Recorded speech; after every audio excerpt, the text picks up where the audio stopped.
गरुडगमन तव चरणकमलमिह मनसि लसतु मम नित्यम्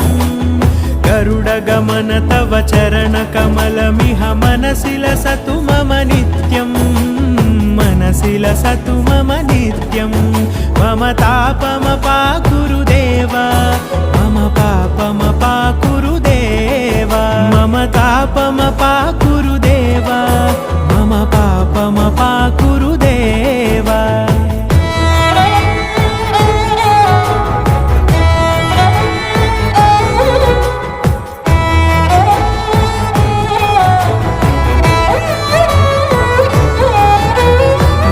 जनयन विधि नमुचिहरण मुख विबुध विनुत पद पद्मा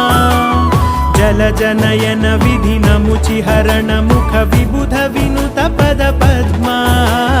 विबुध विनुत पद पद्मा।